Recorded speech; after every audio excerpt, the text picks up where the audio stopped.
بسم اللہ الرحمن الرحیم۔ حضرت ابراہیم بن آدم رحمۃ اللہ علیہ فرماتے ہیں کہ جن دنوں میں بیت المقدس میں تھا ان دنوں کا واقعہ ہے کہ ایک رات جب ہم لوگ عشاء کی نماز پڑھ کر فارغ ہوئے اور لوگ اپنے اپنے گھروں کو چلے گئے تو کچھ رات بیتنے کے بعد آسمان سے دو فرشتے اترے اور مسجد کے محراب کے پاس آ کر ٹھہر گئے۔ ان میں سے ایک نے دوسرے سے کہا، مجھے یہاں سے کسی انسان کی خوشبو آ رہی ہے۔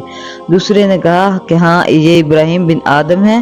میں نے پوچھا، ابراہیم بن آدم بلخ کے رہنے والے ہیں؟ دوسرے نے کہا ہاں وہی۔ پہلے نے کہا، افسوس، انہوں نے رب کی رضا حاصل کرنے کے لیے بڑی مشقتیں برداشت کی، مصیبتوں اور مشکلوں کے باوجود صبر سے کام لیا، حتیٰ کہ اللہ نے ان کو مرتبہ ولایت عطا کر دیے، لیکن صرف ایک چھوٹی سی غلطی کی وجہ سے انہوں نے وہ مرتبہ کھو دیا۔ دوسرے نے پوچھا، ان سے کیا غلطی سرزد ہوئی ہے؟ پہلے فرشتے نے کہا، جب وہ بصرہ میں تھے تو ایک بار انہوں نے ایک کھجور فروش سے کھجوریں خریدی اور کھجوریں لے کر جب وہ واپس پلٹنے لگے تو دیکھا کہ زمین پر کھجور کا ایک دانہ گرا پڑا تھا۔ انہوں نے سمجھا شاید یہ ان کے ہاتھ سے گرا ہے، لہٰذا انہوں نے اسے اٹھایا، صاف کیا اور کھا لیا۔ دراصل کھجور کا دانہ ان کے ہاتھ سے نہیں گرا تھا بلکہ کھجور کے ٹوکرے سے گرا تھا۔ جو ہی وہ کھجور ان کے پیٹ میں پہنچی، ان سے مرتبہ ولایت واپس لے لیا گیا۔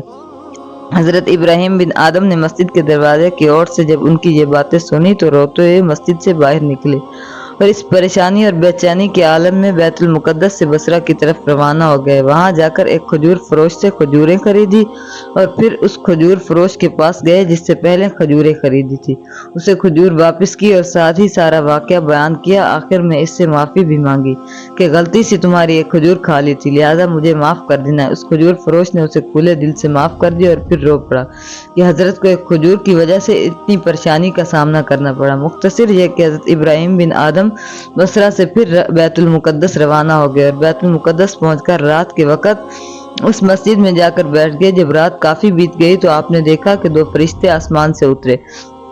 ان میں سے ایک نے دوسرے سے کہا، مجھے یہاں سے انسان کی خوشبو آ رہی ہے۔